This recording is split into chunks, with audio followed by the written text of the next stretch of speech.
हो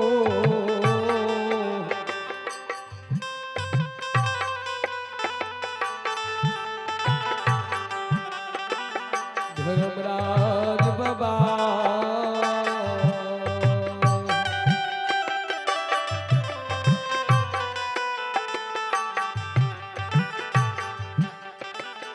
हमारा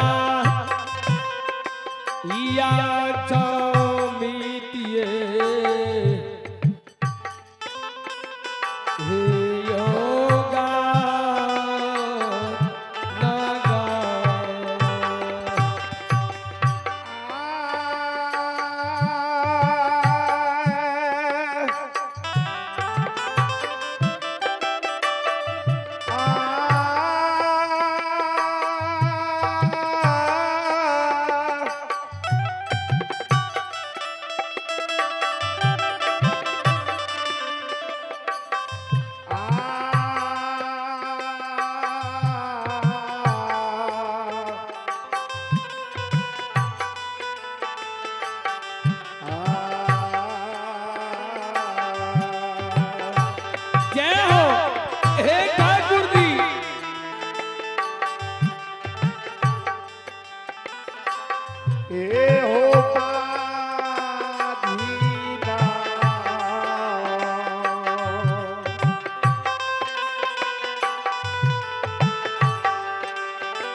छोराइए हो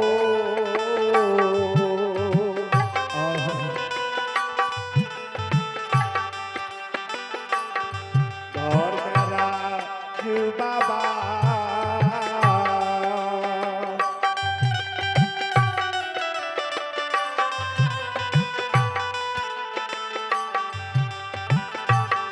ये होते तो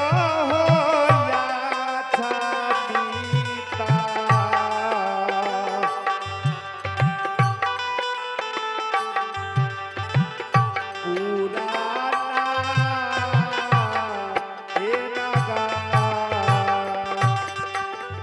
ठाकुर जी हो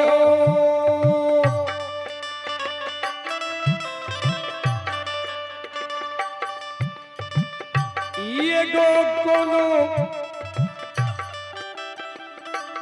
निंगरो लूल्हा बेटा बेटी दे देती है बांधी नाम छूट जाते हैं गोसाई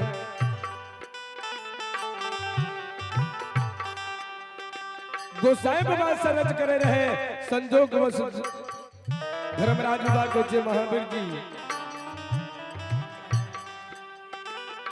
राजा रानी बेटा बेटी के कारण है गोसाई क्या हो नित्य नियम भगवान परमात्मा से विनती करे छे मालिक हे बाबा ठाकुर जी हमरा एगो संतान दी हो ज्योति का बाबू